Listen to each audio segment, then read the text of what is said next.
Bitcoin, coin का मतलब होता है करेंसी। करेंसी किसे कहते हैं? देखिए वहाँ ऊपर लिखा हुआ है, हर वो चीज़ जो बतौर आलय तबादला इस्तेमाल हो। बतौर आलय तबादला यानी एक चीज़ दे के दूसरी चीज़ लेना, तो उसमें देने की जो चीज़ रहती ना उसे बोलते करेंसी। चाहे वो सोने की हो या चांदी हो, चमड़ा हो, पीतल हो, कागज़ वगैरह की शक्ल में हो, बशर्ते कि उसको कबूलियत आम्मा हासिल हो। करेंसी जिसे मानते लोग वो दिए तो देते। भाई मिसाल के तौर पर अगर किसी आदमी को रोड पे पड़े से कचरा उठा के दे के पैसे दो बोले तो कचरा करेंसी नहीं है। तो करेंसी के लिए कबूलियत आमा सब मानना, हाँ भैया करेंसी बोल के। करेंसी दो तरह की रहती है, दिख रही है खिलकतन समन होना, सोना चांदी दिख रहा है वो साइड में जो है वो सोना चांदी है। सोना चांदी शरीयत की नज़र में करेंसी है, हम मानो नको मानो बहरहाल वो करेंसी है। दूसरी चीज़ करेंसी होती उर्फन। उर्फन का मतलब होता है उर्फ और आदत, यानी समाज हुकूमत उसे करेंसी मान रही है तो भी वो करेंसी हो जाती। कानून उसे करेंसी बोल रहा है तो वो करेंसी हो जाती। तो करेंसी होने के लिए दो चीज़ें, या तो अल्लाह उसे करेंसी बोलना या हुकूमत और समाज उसे करेंसी मानना, उसे कहते हैं करेंसी। अब देखिए पहले ज़माने में करेंसी क्या क्या चलती थी। इंडिया में कोरेज, ये जो सीपी की शक्ल का दिख रहा ना, ये भी करेंसी थी एक ज़माने में। और फीजी में ये दांत हैं, ये हुतान के दांत हैं, ये दांत भी करेंसी थे एक ज़माने में। और यहाँ एक जजीरे का नाम है, उस जजीरे में ये जो पत्थर दिख रहा है आपको, ये पत्थर भी करेंसी था एक ज़माने में। और जर्मनी और दुनिया भर के कैद खानों में सिगरेट भी क्या है? करेंसी है। करेंसी मतलब पैसे की जगह क्या यूज़ होती? सिगरेट यूज़ होता। अब उससे पहले ज़माने में देखिए ये चीज़ें करेंसी शुमार होती थी। ऊपर दिख रहा फूटी कौड़ी, ये जो साइड में दिख रहा है ये फूटी कौड़ी है। पहले ज़माने में बोलते एक फूटी कौड़ी भी नहीं देते, बोलते थे ना, वो फूटी कौड़ी भी पैसे थे। वो कैसी रहती फूटी कौड़ी देख लो। और दूसरी फूटी कौड़ी के बाद थी कौड़ी, यानी अच्छी कौड़ी, वो उसके नीचे है। फिर उसके बाद था दमड़ी, सुने हैं दमड़ी? वो नीचे है, देखिए शाह आलम बोल के जो लिखा है वो दमड़ी। दमड़ी के बाद आया पाई, एक पाई दो पाई बोल के आता था। ये सब करेंसी इस्तेमाल होते थे। तो पिछले ज़माने में करेंसी के लिए क्या क्या चीज़ें थी आपके सामने आई, सोना चांदी और ये सब चीज़ें करेंसी होती थी। करेंसी की तारीख क्या है अब यहाँ देखिए डिटेल से। पहले ज़माने में क्या था, लेने देने का सिस्टम ये तरीके पे था। यानी मेरे को मिसाल के तौर पे कपड़े होना है, मैं धान दे के कपड़े ले लेता था। मेरे को घी होना है तो मैं चावल दे के घी ले लेता था। मेरे को मसलन दूसरी कोई भी चीज़, मोबाइल होना है या कोई भी इस तरह के फल फ्रूट आते थे। गोबर के पंडू खाए? कभी नहीं खाए? नहीं खाए। अरे गोबर के पंडू का तो गोबर में से खाते से नहीं, उसका नाम गोबर के पंडू, वो पंडू में से गोबर निकलता बोल के मतलब नहीं है। कैसे खाते थे पहले? एक पौ दो पौ इस तरह धान दे के पंडू लेके खाते थे। तो धान देना, जो जंगल से तोड़ के लाते हो पंडू खाना। तो पहले ज़माने में करेंसी इस तरह भी थी, उसे बोलते हैं बार्टर सिस्टम। उसे क्या बोलते हैं? Barter system. तो यहाँ पर देखिए उसका पूरा फोटो ये है। एक आदमी गाय दे रहा, दूसरा आदमी बकरी दे रहा है। एक चीज़ को दे के दूसरी चीज़ लेना, ये तरीका था। फिर उसके बाद दूसरा शुरू हुआ है कमोडिटी मनी, मतलब अब जो चीज़ें ज़्यादा पब्लिक में मिलती हैं उसको हम करेंसी बना लिए। मसलन धान सब लोग उगाते हैं इधर आंध्रा में, तो धान करेंसी थी। यूपी में गेहूं करेंसी थी। राजस्थान और क्या बोलते हैं कश्मीर वगैरह में फ्रूट करेंसी थी। तो जिस एरिया में जो चीज़ ज़्यादा मिलती उस, अब जैसे तमिलनाडु में चमड़ा, वो करेंसी। तो हर एरिया में अलग अलग जो चीज़ें ज़्यादा मिलती हैं वो करेंसी थी। दूसरे उसके बाद तीसरा दौर शुरू हुआ, सोना चांदी करेंसी बनी। सोना चांदी चाहे वो किसी भी शक्ल में हो, ये तीसरा दौर शुरू हुआ करेंसी का। चौथा दौर शुरू हुआ, वो सोने चांदी को सिक्के बनाकर हर बादशाह उस सिक्के पर अपनी मोहर लगा के सिक्के बनाया, चौथा दौर था करेंसी का। इस तरह चौथा हुआ। फिर पांचवा दौर आया, उन सोने चांदी के सिक्कों के बदले में एक रसीद दी जाने लगी। रसीद कैसे? अब मिसाल के तौर पे अशरफियां बोल के सुने नाम, सोने चांदी की अशरफियां, तो अशरफियों कुछ बोलते दिनार, दिरहम, वो अशरफियों कुछ बोलते हैं। तो वो सोने चांदी की अशरफियां थैली में लेके, पहले ज़माने में बैंक नहीं थे, कहीं भी रखना रहा तो घर में गड़ा खोद के रख लेते। घर में वाड़ा आता था, वाड़ा धान डालने का, मालूम है कि नहीं मालूम जी? खाओ बोलते कि सीताफला सुतने डाल देते उसमें पकने वास्ते। तो पैसे अपने क्या करते, उन चीज़ों में छुपा के रखते थे। तो चोरी होने का अंदेशा रहता था लोगों का, तो सोने चांदी में उठा के ले जाना, चोरी हो जाना, ये सब रिस्क रहने की वजह से क्या करे, सुनार लोगों के पास अपना सोना रख देते। उनके पास से एक पर्ची पे लिखा लेते थे कि इनके, मेरे पास इनका इतने हजार का सोना है, ऐसे 10-20 पर्चियां लिखा लेते।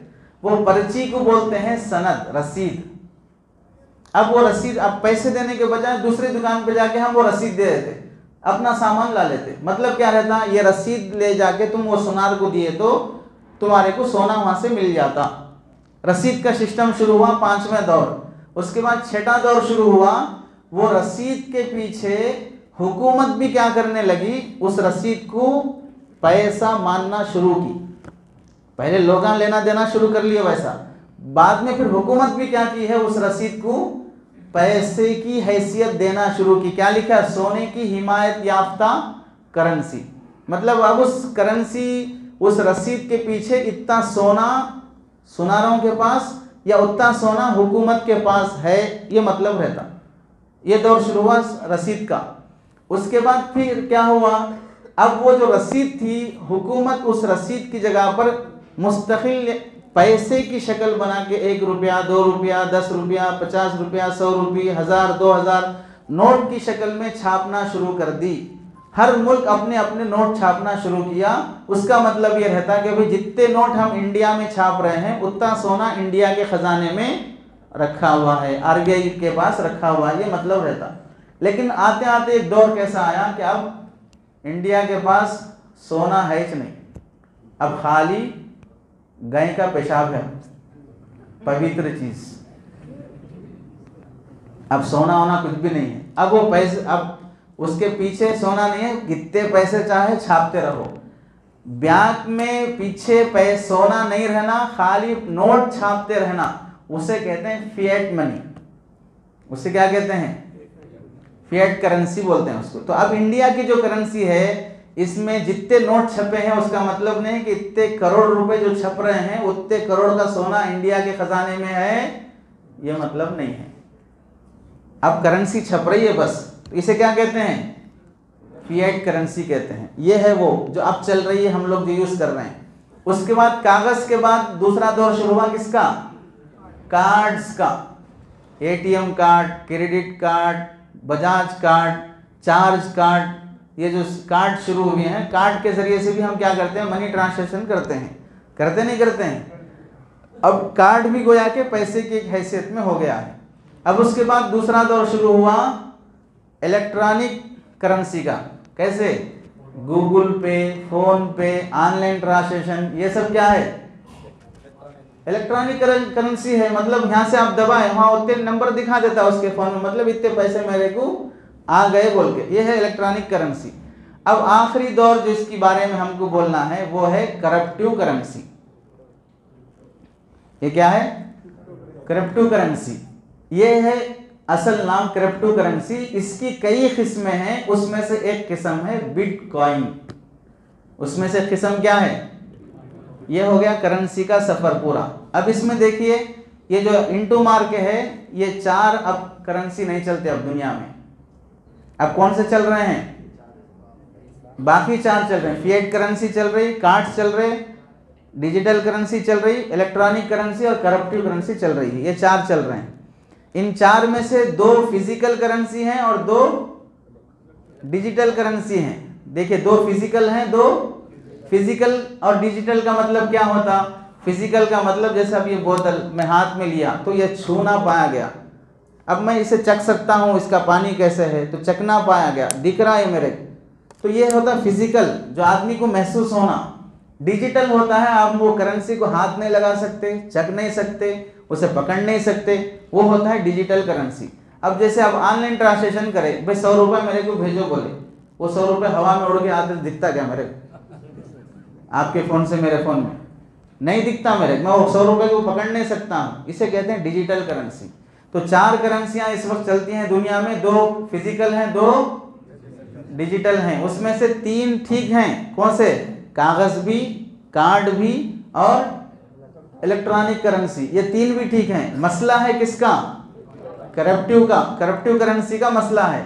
अब इसमें देखिए कि ये जो करेंसी है इसके क्या फ़ायदे हैं, क्या नुकसान हैं। फ़वाइद क्या है देखिए, इंडिया की जो इकोनॉमिक गिरती बढ़ती है वो बिजनेस के ऊपर रहता हो। आपके इंडिया में अगर कंपनीज हैं, बिजनेस है, वो हाई लेवल पे पहुंचा, यहाँ का प्रोडक्ट बाहर गया, बाहर की करेंसी अंदर आई, तो फिर आपके इंडिया की इकोनॉमिक बढ़ती। अगर नहीं हुआ तो क्या होती? इकोनॉमिक घटती है। ये रहता करेंसी के बढ़ने और घटने का। आजकल कुवैत का दीनार और इंडिया के पैसे कितना चल रहे? नहीं मालूम, 274 रुपये चल रहे, 276। पैसे जमा करना आता, गिनना नहीं आता क्या? अमेरिका का कितना चल रहा? 83 चल रहा है। तो ये पहले कितना था वो कुवैत का? 150, 200, 220। अब क्या हो गया है? 276 तक चला गया। इंडिया की करेंसी घट गई। किस वजह से? बिजनेस यहाँ, कंपनीज यहाँ पर अपना प्रोडक्ट बेचना, बाहर की करेंसी लाना, वो नहीं हुआ तो करेंसी घट जाती है। तो कीमत घटने बढ़ने का जो ये रहता वो इकोनॉमिक पे, बिजनेस पे रहता है। ये जो करेंसी है करप्टिव करेंसी का, इसका ताल्लुक बिजनेस से नहीं, इसका ताल्लुक किससे है? तुम मांगने वाले ज़्यादा पैदा हो गए इस करेंसी की, बिटकॉइन के, तो इसका रेट बढ़ जाता। मांगने वाले कम हो गए, रेट घट जाता। इस करेंसी के पीछे कोई चीज़ नहीं रहती। मांगने वाले ज़्यादा हो गए तो बढ़ता, नहीं मांगने वाले है तो इसका रेट घट जाता है। ये करेंसी कोई छीन नहीं सकता। इस वास्ते कि करेंसी रहती कहाँ पर है? सिर्फ कंप्यूटर में रहती। आपके मोबाइल में पैसे हैं नहीं है? आपके मोबाइल में पैसे हैं, गूगल पे, फोन पे में पैसे हैं। कोई छीनना चाहे तो छीन सकता क्या? नहीं छीन सकता। जेब में है पैसे चुरा लेना बोले तो चुरा ले सकते हैं। तो फिजिकल करेंसी की चोरी का अंदेशा है, इसकी चोरी का अंदेशा नहीं है। और ऐसे ही गुम होने का भी डर नहीं है। गमना बोले तो जेब में रहना, वो कंप्यूटर में रहते पैसे, हो कंप्यूटर गमा तो ही पैसे गमते, नहीं तो नहीं गमते। तो इस वास्ते गुम होने का भी अंदेशा कम है। तो ये चंद फवाइद हैं उसके। और इस्तेमाल करने पर चार्ज भी नहीं लगता है। चार्ज नहीं लगता का मतलब क्या है? अब जो ऑनलाइन आप ट्रांसलेशन करेंगे उस पर इनकम टैक्स आने का अंदेशा है नहीं है? जो बड़े बड़े बिजनेस करने वाले उनको है। लेकिन करप्टिव करेंसी में आप ऑनलाइन ट्रांसलेशन करोगे तो हुकूमत की पहुंच इस करेंसी तक है ही नहीं है, तो उस पर कोई इनकम टैक्स आपको आता भी नहीं है। इतने फायदे हैं। शुरू कर लेंगे? अरे बिटकॉइन ले लेंगे फिर? अरे इतने फायदे बोले ना, बाजू नुकसानात भी हैं।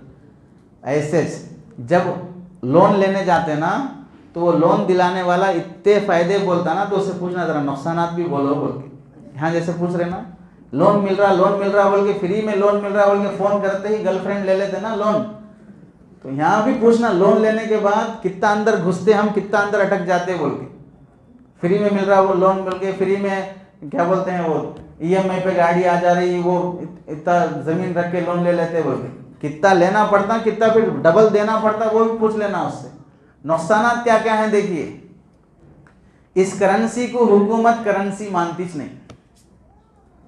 अब जब करेंसी मानेगी नहीं तो आप अगर कोई चीज़ लिए दिए, उसमें झगड़ा हुआ, ये मैं इसे मकान बेचा, उन्हें मेरे को बिटकॉइन में पैसे दिया।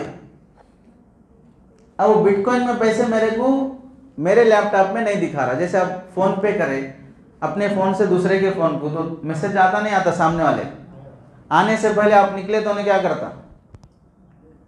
अरे भाई रुको अभी पैसे नहीं आए हमारे को, नहीं दिखा बोल के बोलता ना। वैसे बिटकॉइन भी तुम उसे भेजे, उसके लैपटॉप में नहीं दिखाया, अब तुम बोल रहे मैं भेज दिया, दोनों की लड़ाई हुई, पुलिस के पास गए, क्या हुआ, मैं बिटकॉइन दिया, इन्हें बोल रहा नहीं आए मेरे को, पुलिस क्या करता, भाई ये बिटकॉइन करेंसी है ही नहीं हमारे नजदीक, अब जमीन क्या की उसके नाम पे रजिस्टर कर दिए तुम, तो अब झगड़े होते नहीं होते, तो तुम्हारी माल की हिफाजत है ही नहीं है।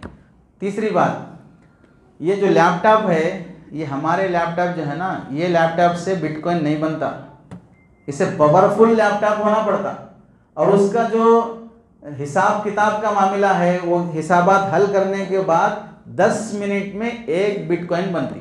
कितने मिनट में? 10 मिनट में एक बिटकॉइन बनती। और वो पावरफुल लैपटॉप्स लेकर फिर वो हिसाबात हल करके उससे हमको एक बिटकॉइन जो मिलती है वो हमारे लैपटॉप में महफूज रहती। अब अगर हमारा लैपटॉप हैक हो गया, ओपन हो रहा नहीं, पैसे कहाँ जाते? लैपटॉप में चले जाते। या नहीं तो हमारा पिन कोड नंबर जो रहता है वो चोरी हो गया, क्या हो जाते? अब जैसे बोला फिजिकल करेंसी जेब में की चुरा लेते बोल के, अब चोरा भी बदल गए सो हैं, फिजिकल चोरा नहीं है, ऑनलाइन चोरा है, अब डिजिटल चोरा है। अब बैठे बैठे मैसेज आया था आपके अकाउंट से पैसे निकल गए बोल के।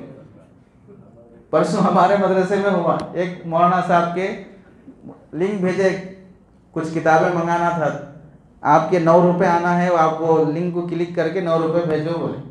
वो 9 रुपये जैसे ही भेजे 9,909 9,909 4 बार में 40,000 चले गए। हम जैसा समझते कि भाई चोरी नहीं होती बोलकर ऑनलाइन पढ़े लिखे चोरा चुराने के वास्ते लैपटॉप लेके बैठे रहते हैं। तो कई नुकसानात हैं इसके, जिसकी वजह से फिजिकल करेंसी के मुकाबले में बिटकॉइन यानी करप्टिव करेंसी में आदमी का घाटा और नुकसान रहता है। अब ये देखिए 10 साल की बिटकॉइन की कीमत क्या थी। 2016 से 2017 में इंडिया में नोटबंदी का ज़माना था ये। 2010 में बिटकॉइन की कीमत क्या थी, 2022 में बिटकॉइन की कीमत क्या है? एक बिटकॉइन की कीमत कितना है देखिए, 2022 में कितना पहुंची है? 1 lakh American dollar. 1 lakh American dollar कितने, किसमें? एक बिटकॉइन में कहां तक? 1 लाख अमेरिकन डॉलर तक पहुंची। जब ये बिटकॉइन शुरू हुआ, जब ये बिटकॉइन शुरू हुई थी, शुरू में इसकी कीमत क्या थी देखिए। बिटकॉइन की कीमत जब 2010 में एक पिज्ज़ा खरीदने के वास्ते 10,000 बिटकॉइन दिए तो कितना क्या मिलता था? कितने हज़ार देना? 10,000 बिटकॉइन। 2013 में उसकी कीमत 2 लाख रुपए हो गई। एक बिटकॉइन की कीमत कितनी हो गई? 2 लाख रुपए हो गई। अब देखिए वो 10 बिटकॉइन देकर जो उन्हें पिज्ज़ा खरीदा, आजकल यानी हम जो चल रहे हैं दिसंबर का महीना, ये महीने में अगर उन्हें वो 10,000 बिटकॉइन दिया था ना, वो 10,000 बिटकॉइन आज की तारीख में किसी के पास होते तो उन्हें कितना मालिक होता था देखिए? 14 करोड़ 73,87,760 रुपए का मालिक रहता उन्हें। कब? 2010 में, जिसके पास 10,000 बिटकॉइन देकर उन्हें क्या खरीदा? एक पिज्जा खरीदा। वो 10,000 बिटकॉइन की कीमत आज कितना है? 14 करोड़ 73,87,760 रुपए। कहां से शुरू हुआ, कहां तक बढ़ा? लेकिन फिजिकल में कुछ भी नहीं है, पूरा नंबरात में है बस। कब खत्म हो जाता नहीं मालूम। ये हाल है बिटकॉइन की कीमत के घटने और बढ़ने का। तो इसमें अगर कोई आदमी बिटकॉइन की कीमत में इन्वेस्ट करना चाहता है, खरीदना बेचना चाहता है, यहाँ पर 9 दलीलें लिखी हुई हैं। इन 9 दलीलों की वजह से बिटकॉइन खरीदना बेचना, उसमें इन्वेस्ट करना जायज़ नहीं है। सबसे पहली दलील एक बात सुन लो बस, पैसा करेंसी होने के लिए क्या बोले शुरू में? या तो अल्लाह उसे करेंसी मानना, या तो हुकूमत और पब्लिक उसे करेंसी मान। हुकूमत उसे करेंसी नहीं मानती और अल्लाह शरीयत भी उसे करेंसी नहीं मानती, उस चीज से आप तबादला करते हैं तो वो उसमें धोखा और मुफ्जी इलन निज़ा, यानी आदमी झगड़े में पड़ता है। ये एक दलील है, बाकी 9 दलीलें यहाँ पर लिखी हुई हैं। और फतावा देख लीजिए, दारुल इफ्ता जामिया उलूम इस्लामिया बिन्नौरी टाउन का फतवा है, और ऐसे ही जामिया बिन्नौरिया आलमिया का फतवा है, दारुल उलूम देवबंद का फतवा है, कई दारुल इफ्ता के फतावा हैं कि बिटकॉइन में इन्वेस्ट करना जायज़ नहीं है। बस ये मुहादरा है बिटकॉइन से मुताल्लिक़। अगर इंडिया की हुकूमत आज नहीं तो कल इसे करेंसी मान ले बिटकॉइन को, तो उस सूरत में जायज़ होगा या नाजायज़ होगा? मान लेने के बाद पूछो, अब भी पूछने की जरूरत नहीं, जब मान लेगी तब पूछो, ठीक है? और कोई सवाल? अगर बिटकॉइन में इन्वेस्ट कर दिए हैं तो क्या करना? इज्जत से निकल जाना, निकल के जो कमाए हैं वो बिला नियत सवाब सदका कर देना, गरीबों को सदका कर, क्योंकि आपने जो कमाया है नाजायज़ तरीक़े से कमाया है, आप इसके हकदार नहीं होते हैं। खुद गरीब और फ़कीर है तो फिर बिटकॉइन मैं फ़कीर हूँ समझ के रख लेना, वो भी खुद रख लेना नहीं, मुफ्ती साहब से पूछ के मेरी फ़कीरी का यह आलम है, इस आलम में मैं ये बिटकॉइन के पैसे यूज़ कर सकता हूँ नहीं कर सकता हूँ पूछ के। लेकिन एक बात ये सुन लो, इंडियन गवर्नमेंट प्लानिंग में है इंडिया एक बिटकॉइन बनाने की, और वो बनाना शुरू भी कर दी है। 2 तरह के बिटकॉइन इंडिया बना रही है, एक डिजिटल रुपया रिटेल में और दूसरा डिजिटल रुपया होलसेल में बनाने की कोशिश में है, और वो आजमा रही कितना हम इसमें सक्सेस होते बोलकर। कामयाब हो तो शायद हो सकता है करेंसी शुरू हो जाए, क्योंकि ये जो हमारे पैसे जेब में है ना, ये जेब में के पैसे हैं, इसके पीछे भी कोई सुनना नहीं है। अब जिस दिन उन्हें बोलता दीवाना उठा मलिदा कोटा बोल के नोट बंद, तो फिर ये सब पैसे क्या हो जाते? 2-2 हज़ार के वास्ते जैसे लाइन में खड़े ना वैसा खड़ना पड़ता, तो ये भी एक कागज़ की हैसियत से हो जाते। तो जिस दिन वो होगा उस दिन मसला बदलेगा, उससे पहले हुनूस दिल्ली दूरस्त, अभी इसके हलाल करने की ज़रूरत नहीं है। जिस दिन हुकूमत की तरफ से होगा उस दिन देखा जाएगा। ये हो गया बिटकॉइन से मुताल्लिक़।